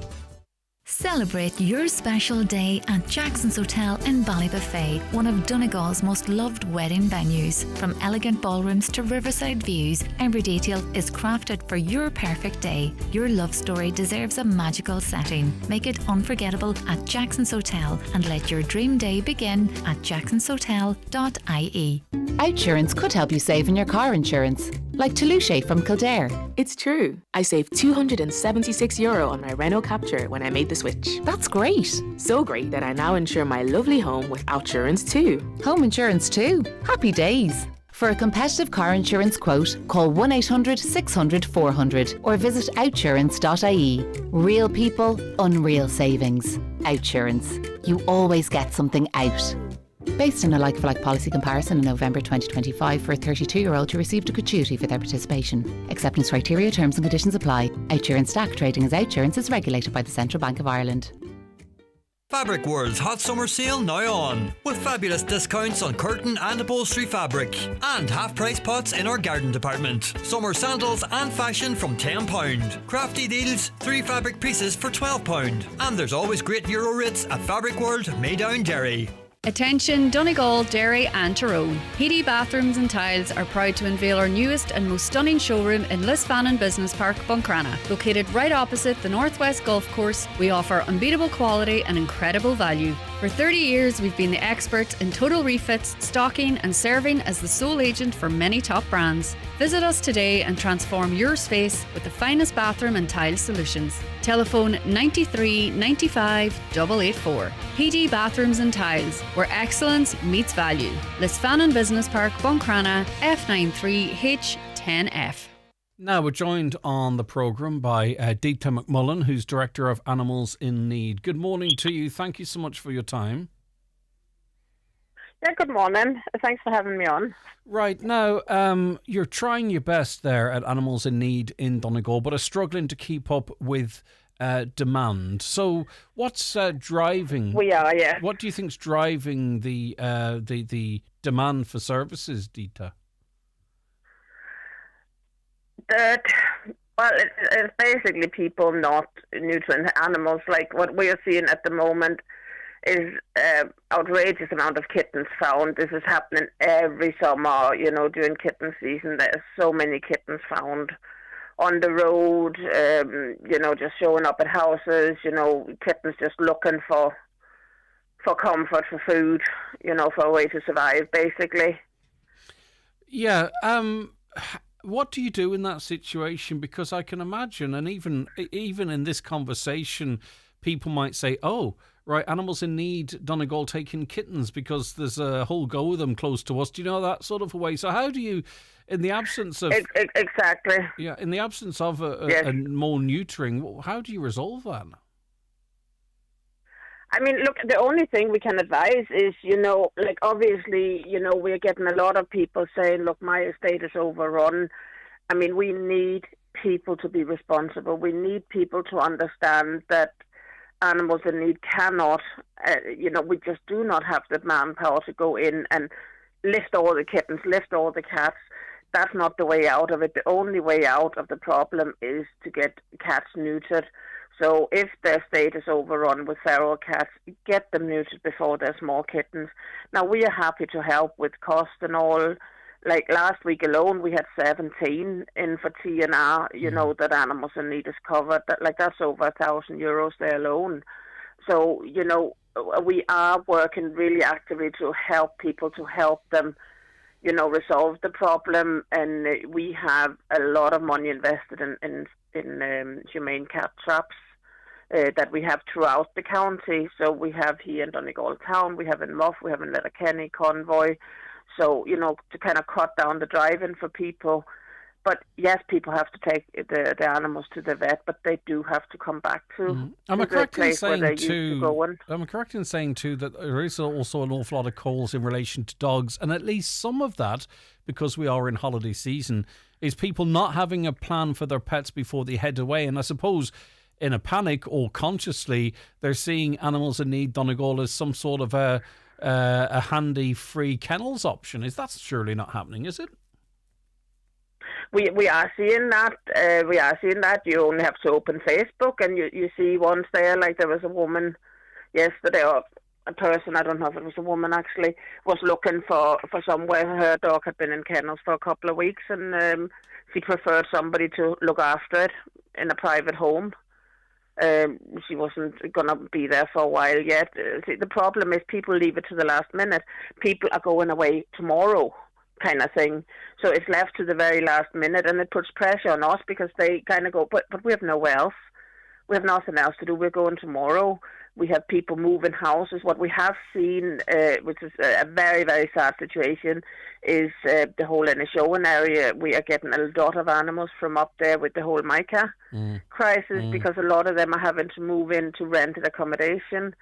And there's a lot of landlords do not allow the animals. Very interesting point. Or they So a might lot be of people moving are having into a mobile home or what have you, and simply not have the space. Mobile That's, home, yeah. rented accommodation, exactly. And, it's a family pet, and, it's not what they are wanting to do, but, they've been forced to do it, and that's something, people are not thinking of when they see about the whole mica. They think, people move out, they get the house rebuilt. There's a lot of other things, not just the financial cost, but the emotional with the animals as well. The reason I'm speaking to you is that, and I would say this is one of the toughest decisions to make when you're in the business of caring for animals, is to close the doors for intakes until the 12th of August. And this literally is to allow space to care for what you have, and also to allow volunteers a bit of space for themselves, such as the deluge of contacts. It is absolutely. I mean, our volunteers, we have a handful of fantastic volunteers working flat out. We are getting so many calls, WhatsApp messages and all every day, like 60 to 70. Even the weekend there, we get on a Sunday 30 to 40 messages and calls there that has to be dealt with. And a lot of them is people looking for us to take in animals. And if we say, listen, I'm sorry, we don't have space, there's a complete lack of understanding of why we can't take them in. Oh, sure, it's only a small kitten. Surely you'll fit this one in. It is very sad. It is very distressing for our volunteers having to say, listen, I'm sorry, but we just don't have the space. The problem is a lot of the kittens that are being found, they're injured when they're found. They're falling out of car engines. They've been in accidents. Not only the injured ones, but a lot of them, even though they look healthy, a lot of them, they're incubating illnesses. Yeah, of course. They have viruses coming in, so they all need to be kept separate. Right. So it's not just a case saying, the kennel space is fit for 5 kittens.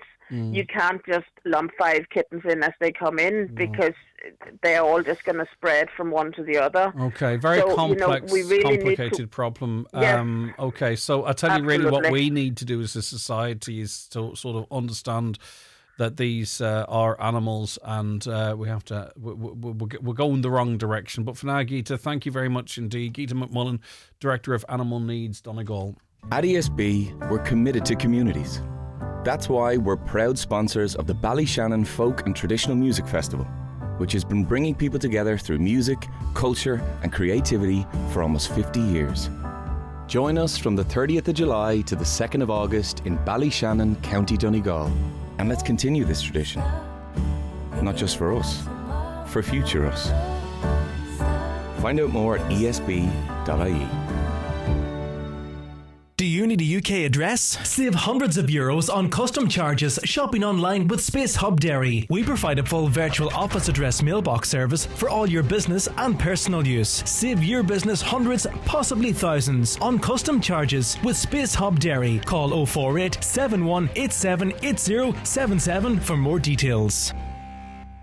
How Haggerty's Home Interiors Buncrana, the biggest direct importer of sofas, beds, mattresses and flooring in the Northwest. Best in stock deals on selected sofas and corner sofas. Best in stock deals on gas lift beds. Best in stock on mattresses. Best in stock deals on laminate flooring, semi-solid flooring and carpets. Full fitting service on carpets and wood flooring. With a free delivery service throughout the Northwest, including all of Northern Ireland. Haggerty's Home Interiors Buncrana. Always lower prices. Ready for adventure? It starts with a new Kia from iMotors. With flexible finance and a wide range of models ready to drive away, there's never been a better time to switch to Donegal's best-selling car brand. From Donegal's best-selling car, the Kia Sportage, to Kia's newest compact electric SUV, the EV2, your 262 is ready and waiting. The beach, the mountains, the family getaway, wherever your summer takes you, start your journey with iMotors. iMotors, fearless generation. Ó a chalín tá cuma ionntach art, cábhar tú an gúna. Gurb mágad, mar thuirlín sé, for mar ísach do chara é. Stad, is bralam bheith graint édí. Genimé sin a gcónaí. Ní léad a chála éad nuach cheannach. Go díreach, braníonn tú go hálinn. Winsilta san ihe. Tus a freisin. Cheannig níos lú, cá a rí sé, Ryan é. Sin é an trog faoi láthair. Tá tuile eolais faoi Ashen Careclock ar fáil ag reversethetrend.ie. Ó rialtas na hÉireann. Now, we get quite a few calls onto this program about, new modern interventions that can be there in terms of, hair loss or weight control, weight loss. And we're joined by Dr. Arsalan Shahid to discuss this. But I also want to talk about a new building, a new business that you may have seen popping up in Letterkenny, because Dr. Shahid is of Era Consultants Family Clinic at the Lower Main Street in Letterkenny. Thanks for joining us. Hello, good morning, Greg. Thanks for having me, and good morning to all of your listeners here. Yes, we have opened up recently on 17th of July at 108 Lower Main Street. It's Era Consultants and Family Clinic, and it's me. I'm the general practitioner here, and I have a partner and who's a consultant ophthalmologist, Mr. Akram. And we work together. A consultant of? Ophthalmologist. Ophthalmologist. So yes. what would his expert field be? So he's an eye specialist. Very good. Yeah, so we do cater for all different eye conditions, cataracts, laser treatment at the clinic, So we do. Okay, and why did you decide to open this business? Did you see a gap there, or was there something that you thought needed complementing? So in the town, I was working as a salary GP at a practice in town, and I used to hear about people who haven't been able to access to the GPs yet. So even at my own practice as well, people come here every 3 to 4 different people holding medical cards, and they don't have a GP for say last 2 or 3 years. So it is the need of the town to get more practices open. So I felt that there was a need there, and so we joined up and we opened up the practice. At the moment, we are accepting the private patients, but we are hoping to get the HSC clearance by, I would say, late October, early November, and we will be starting accepting the medical cards as well, Yes, and is it unusual and whilst this is, a clinic, and it's Air Consultants and Family Clinic, is it effectively a G? I'm trying to break it down for listeners. It is a GPs with the extra layer of eye speciality. Is that how you might frame it? How might you frame it in terms of, so our listeners know precisely what? So our clinic we open Monday to Friday at 10 a.m. till 7:30 in the morning. Yes, from the general practitioner point of view, so I'm a general practitioner there, and he's a consultant who's my partner there. So he works there 3 days a week, and he looks after the eye specialty. But most part of the general practitioner is dealt by myself. So yeah, and you seem to want to particularly have an emphasis on healthy families. Yes. Why is that important to you? I would say that healthy families make a healthy society as well. So I do advocate for healthy lifestyle, healthy diet, and whenever people come in and they have different issues like, for say, weight or struggling with the weight or struggling with a healthy lifestyle, I do sit down with them, have a great chat with them, and tell them how they can switch. It can be a bit difficult for some people to switch all over, but I would say it's really necessary as well at the same time, because as soon as if we don't switch, we can easily get the chronic diseases, So if you need to avoid the chronic disease, it's really important to be on the healthy side. Yeah. We read a study today from an organisation representing GPs which shows that we are below where we need to be in terms of GP cover. Some counties are really quite stretched. Commuter belt as well. Donegal, I think it's more localised where there are issues rather than across the county. But in terms of, we hear waits of 2 weeks in some cases. How likely or how long might someone wait for an appointment at your clinic, for an example? So my clinic is a walk-in clinic at the moment, so anyone can walk in between 10 and 7:30 every day, Monday to Friday, and on Saturdays we are open on 12 to 5. So anyone who doesn't have a GP or who is over here in Donegal visiting from any other county and who is seeking any medical complaint can just walk in, and we will be happy to see them and get them seen at the same time, so the wait times are not longer, so the people are seen very quickly. Right, okay, interesting. Okay, now we also wanted to tap into your expertise because we were contacted by a few people who were reading a new study published by the British Medical Journal linking the use of weight loss and diabetes jabs to an increased risk of hair loss. Now, there is a risk and a side effect of any drug. And the way I would view it, and I'm not a doctor, if you're taking one of these jabs for diabetes and there is a risk of hair loss, and in fact, if you begin to lose your hair, you have to make a decision. You have to say, do I want to tackle the diabetes and extend my life quite significantly, or do I deal with hair thinning or hair loss? Yes. That's a reality. I think people, when drugs are fashionable, don't really want to talk about the side effects, and every drug has a side effect, right? Yes. So, Greg, you're quite right. So, every drug which has been manufactured does come up with its benefits and the risks associated with it. So, this study came into me. So, Caroline, one of your radio presenters, reached out to me, and she said that this study has been published in British Medical Journal. So, this study was done in University of Pennsylvania, was between January 2019 and September 2024, and they kind of selected two groups of people who were using this weight loss jabs, commonly for different brand names come in, so they selected a group of 12,000 people who were using the jab as compared to someone who were using dapagliflozin. So they find that if someone is on dapagliflozin, they would have a risk of a hair loss for say 4 out of 1,000 people, but for someone who was using the weight loss jabs were having 8.6 or something out of 1,000. So there was an increased risk found out on the study there. But at the same time, I would say that coming from a medical opinion, I won't say that we should be dissed away from it, we don't need it, because people do need those as well at the same time, because there are people who would have cardiovascular risk factors. I would recommend it to them who have BMI of more than 27 and they have a cardiovascular risk factor for say diabetes, high blood pressure, ischemic heart disease, or high cholesterol. Even a smoker as well, so even smoking is a modifiable, but and also above 30 straight away, without even being if a BMI is more than 30 straight away, you do qualify for it. And I think the low level risk of hair loss really all factors into whether you're taking these drugs for an absolute medical necessity or perhaps you want to lose a bit of weight, if you know what I mean. And I think, as I say, any medicine, there's going to be a cohort of the population. Okay, brilliant stuff. Thank you for that. Reassuring, and people can contact yourselves or anyone else who have concerns in relation to that. Listen, good luck with the business. It's our Consultants and Family Clinic, located at 108 Lower Main Street, Letterkenny.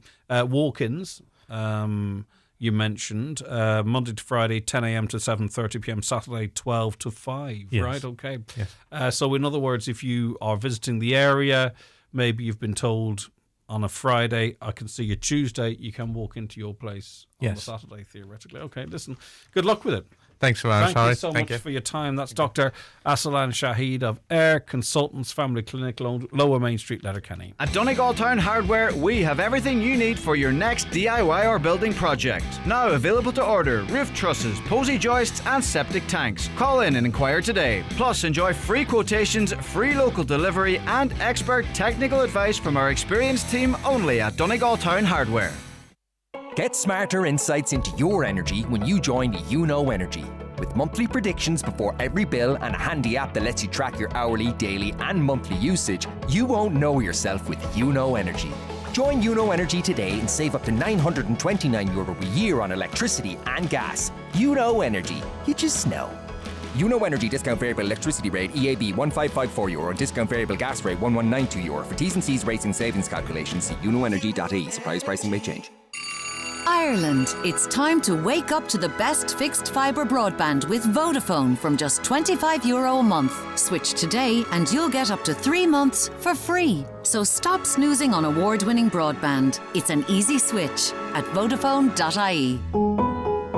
From €25 a month for 6 months, €40 thereafter, 500 megabyte 24-month contract. Subject to eligibility. Terms and price increase each April of €3.50 a month. Offer ends August 31st, 2026. Certified by Umlaut, February 2026.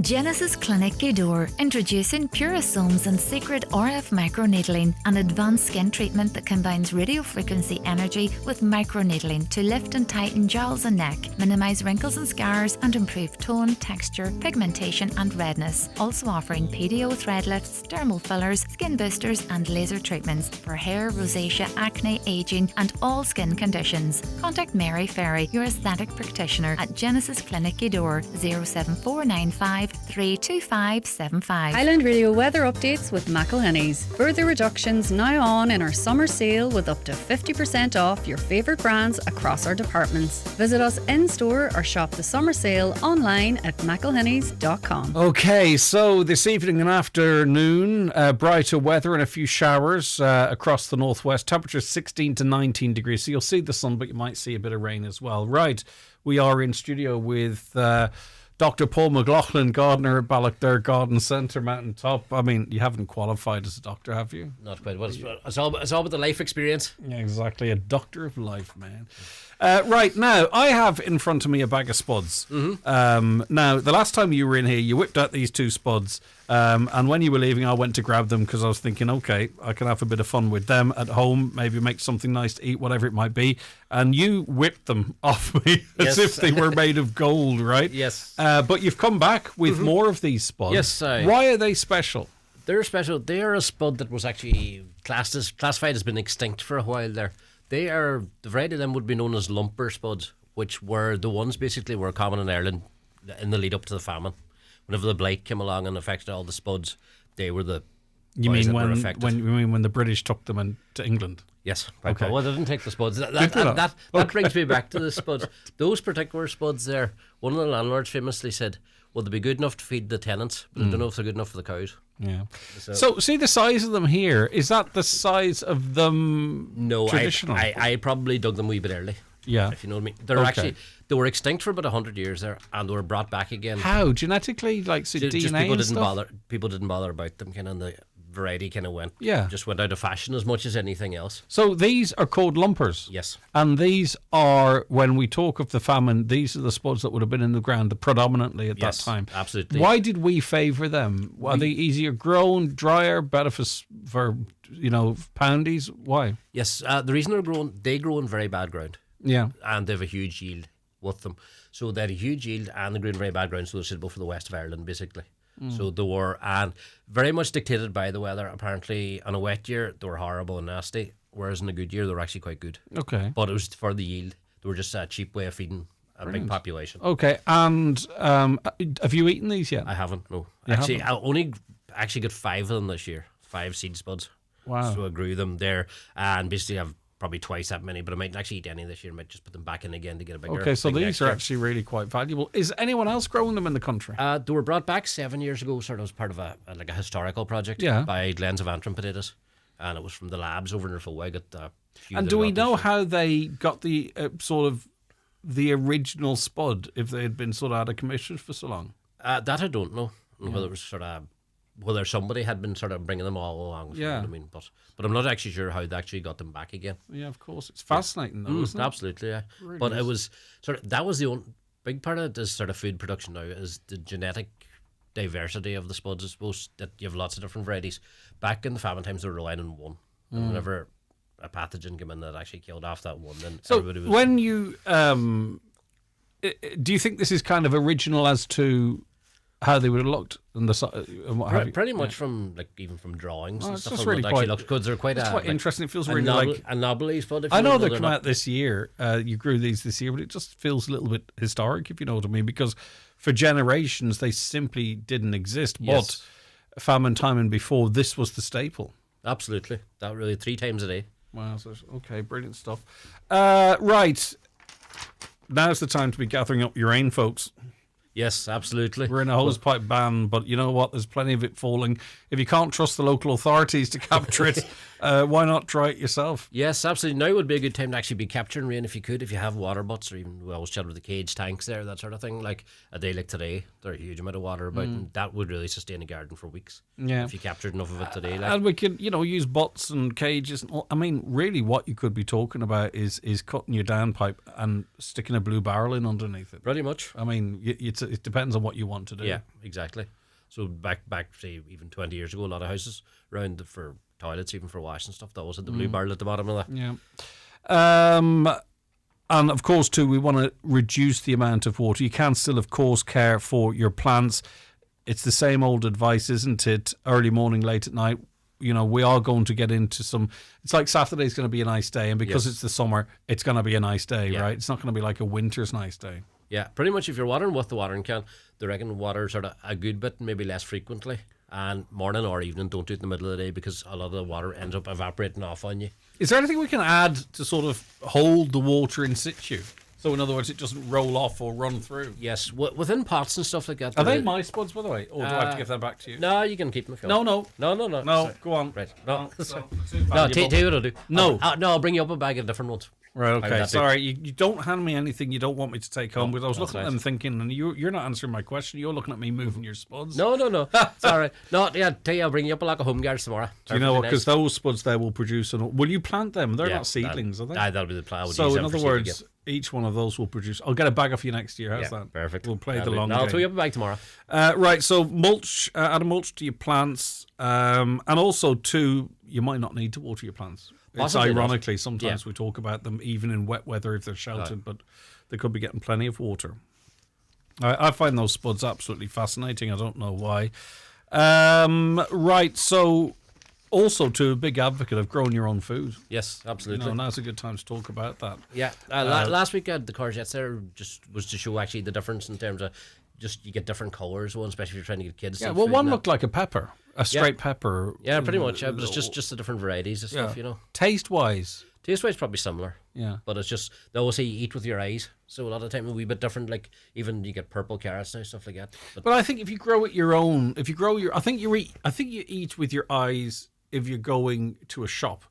And, you go to the vegetable counter and everything, it's like just a stock photo. Mm-hmm. But I think if you sort of know the background to it, you would be more inclined to eat something that doesn't have the traditional, the glossy look. Exactly. Yeah. Like absolutely. waxy Whenever peppers. the person pulls it out of the ground, like you can see exactly what's gone into it and everything else. So it would encourage you to grow your own stuff in that sense. Yeah, the yellow courgette it's a lovely looking thing actually. It did look like a pepper. Is there anything we could be planting now though? Planting now, yes, you can put in cabbages, that sort of stuff. Yeah. Now, Anything interesting?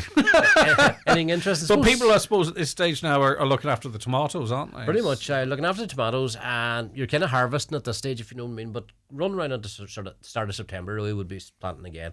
Your onions, even peas, beans, that sort of stuff you can plant away at that time of year. Yeah. Now the flower pots that I got from you, absolutely stunning, and they still are stunning. But you can sort of see you can sort. Is there anything I need to be doing for them now? Can I get a second flush? Yes, pretty much. If you give them a good deadheading, now just actually tidy them up a bit. And Might do that this afternoon. By this stage of the year, sort of things some parts grow bigger than others, they Yeah. get a wee bit straggly. So if you just give them a general shaping Mm. now at this stage, keep everything sort of uniform. But they might flower again, or is it absolutely. maintaining what you have? Oh, no, they will flower again. Really? Yeah. Give them a good dead heading now. You Yeah. they may be a wee bit lackluster for a week. Yeah. But you will get. They're not plenty at more out of it. lackluster stage yet. I've got in early. I haven't sort of abandoned them, so Yeah. to speak. But And- so they'll come on again because we're going to get a nice spell of weather at the start of August as Yes, well apparently too. so. Now we shot a miracle grow now as well. Okay. Once you bring them on. All right, I'll do that. I'll not mix it up with the weed killer. Yeah. Black spots on a rose. What can we do? Black spot and rose, the likes of today's weather is notorious for bringing on black spot, and that's a fungal infection, probably related to your potato blight in a sense. What you can do with it is you can get sprays to keep it at bay, but generally keep the plant well fed. It's better able to fight off the black spot. And whenever you prune your roses in the winter time, autumn time, clear away all the debris from around them and even rake the soil, because the black spot lies about in the soil, and as it rains over the winter, splashes back up in the plant. Get you. So if you actually start good plant hygiene. as Yeah, much as anything and else. it's wet and humid at the moment, Yes. which is the perfect storm That's for perfect that type for of it. stuff, isn't it? Right. There is a scabby skin on my potatoes. Why? And can I do anything about it? Scab and potatoes, a lot of time I would link that to actually dry ground. At some station of the potatoes been growing, they've actually dried out a wee bit. So probably maintaining water through the season if you have a small patch would be, and a bit of crop rotation, because scab can sort of What is linger crop the- rotation? Crop rotation is basically not growing the same thing in the same patch. Okay, every so if year. it was spuds this year, stick Exactly. something else in or move it to another. Ideally, they reckon you sort of do every like fourth year. Maybe people do 2 years, miss 3. But Potatoes, because we eat them, I think we're more aware that they are really quite sensitive to their environment as they grow. yes, absolutely. Which is quite interesting. So you can get just a bad yield for a year, and that's it. Pretty And the much, best yeah. spuds, the Yeah. best spuds next. Absolutely, they can be very fickle like that. All right. Yeah, Greg, can you ask Paul where can I buy Irish wildflower seed and when is the best time and way to sow it? Thank you. Well, I got some off you, I think, at some point a Yes. couple of years ago, didn't I? Aye. Is it locally available or is it an online job or what's the crack? Generally, you get it locally as well. If wildflowers tend to be quite expensive, and if I was going to actually spend a good bit of money on it, they're a company called Wildflowers.ie. They're based in Kildare, I think. Kildare or Carlow, not sure which actually. But what you have to do with them is you have to actually send photographs of the site, and they will advise you about what best to plant. So if Really? you're actually going and spending money on it, maybe it's as well to get their sort of professional advice. The stuff you gave me was like it took, but you'd need to know also what you're growing in terms of how much space it will take up, how big it might get, stuff like that too, right? Yes, absolutely. So now, like I say, companies like that who specialise in it can advise you in terms of your site. Yeah. But you can just buy boxes in the local garden centre, and a lot of the time they work out just as well as anything else, you know. Yeah, it's like everything. If it wants to grow, it will. And if it doesn't, it won't. Millipedes, how do I eradicate them? Now, they don't want to deal with them. This caller is not messing about. He wants, yes. Well, she wants eradication. Yes, nuke them, basically. Yeah, exactly. You do get products which will sort of kill them off. It'd be quite harsh chemicals in the sense. Because the millipedes have the sort of the exoskeleton, they can be very hard to get rid of. But if you didn't want to sort of eradicate them, you get a product called neem oil. It's like NEEM. But if you spin it around your house, it doesn't actually eradicate them, but they don't like it, so they stay away. Repels them more Exactly, than that, right? 'cause Okay. They can be notoriously hard to kill. We go away for a couple of months each year, which is lovely, usually February and March. Do you have to look after a polytunnel all year round? Suppose if you're getting the most out of your polytunnel, you would look after it all year round Yeah. in the sense that there's stuff you can grow all along, basically. But if you're going away February, March, you probably could be all right, in the sense that a lot of people would just plant up from March on, so you could let your tunnel rest for them a couple of months. Listener has a lovely hedge, well looked after here, but they want to take 4 to 6 inches off the top and 12 to 15 inches off the front. Can they do so? And if so, when's the best time to do it? Can they do so in the best time to do it? The 4 to 6 inches would be no problem. That looks like an Escalonia hedge, which is grand. If you cut it back now, you're going to leave it very sort of woody and sticky, Yes, if you know what I mean. yes. So the 4 to 6 inches off the top wouldn't be a problem. Just it'll take a wee while to recover in the spring. But the 12 to 15 inches, or whatever they said, off the face would be very drastic. And you're going to end up with just wood at that stage. Probably will come back. What I would be more inclined to do would be do that in stages over the course of maybe 3 years. Take it back like 6 inches this year, let it recover. Because it might not fill in for next year.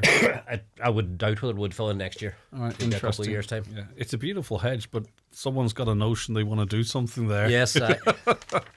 All right. Let me see. see. Hi, Paul. I decided this was finally going to be the year. I had a lovely display of potted flowers outside the front of the house, but I think I may have done more harm than good. I watered them during the hot sunshine, and now they look burnt. Have I completely ruined them, or is there a way to revive them? Generally, no. Much like I said earlier on, what I would do now is give them a general tidy. And step back 6 foot and have a look at them. Yes, exactly. You know? So, not a general tidy. Like, none of us look great if you get really close. Do Quite you know possibly. what I mean, right?